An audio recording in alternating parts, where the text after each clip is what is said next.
सत्ता में आगे बढ़ते हैं और बात करते हैं स्वदेशी ड्रोन शक्ति की। आज दुनिया में हो रहे युद्धों में अटैक ड्रोन्स की अहम भूमिका है। इसके अलावा सर्विलांस और सप्लाई ड्रोन्स कारगर साबित हो रहे हैं। ऐसे में भारतीय सेना को अब एक नया सुपर ड्रोन मिलने वाला है जिसका नाम है सबल 200।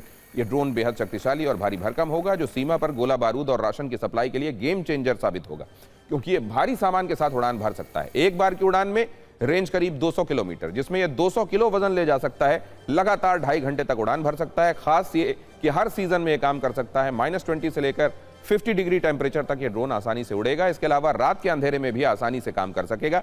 अक्सर सर्दियों के मौसम में भारी बर्फबारी के कारण चीन और पाकिस्तान से लगी हुई सीमाओं के पास रास्ते बंद हो जाते हैं, जिससे फॉरवर्ड पोस्ट पर राशन, दवाइयां, गोला बारूद पहुंचाना चुनौती होता है। सबल 200 ड्रोन को इसी चुनौती को खत्म करने के लिए डिजाइन किया गया है। इसका डिजाइन ऐसा है कि ऊंचे पहाड़ी इलाकों में आसानी से उड़ान भर सकेगा। बताया जा रहा है कि यह ड्रोन 18,000 फीट तक की ऊंचाई वाले इलाकों में उड़ान भरेगा।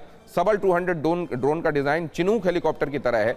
उसी तरह आगे पीछे 2 बड़े पंखे लगाए गए हैं। पहाड़ी इलाकों में यह ड्रोन इसलिए भी ज्यादा कारगर है क्योंकि इसे टेक ऑफ और लैंडिंग के लिए किसी रनवे की आवश्यकता नहीं है और इसके अलावा तेज हवा और तूफान में भी ये स्थिर उड़ानें भर सकता है। इन्हीं खासियतों की वजह से इस ड्रोन को मिनी हेलीकॉप्टर की तरह माना जा रहा है। अब तक भारत को इस तरह की भारी क्षमता वाले ड्रोन से या उनके पार्ट्स के लिए विदेशी कंपनियों पर निर्भर रहना पड़ता था, लेकिन अब स्वदेशी सबल 200 ड्रोन इसी कमी को पूरा करने वाला है।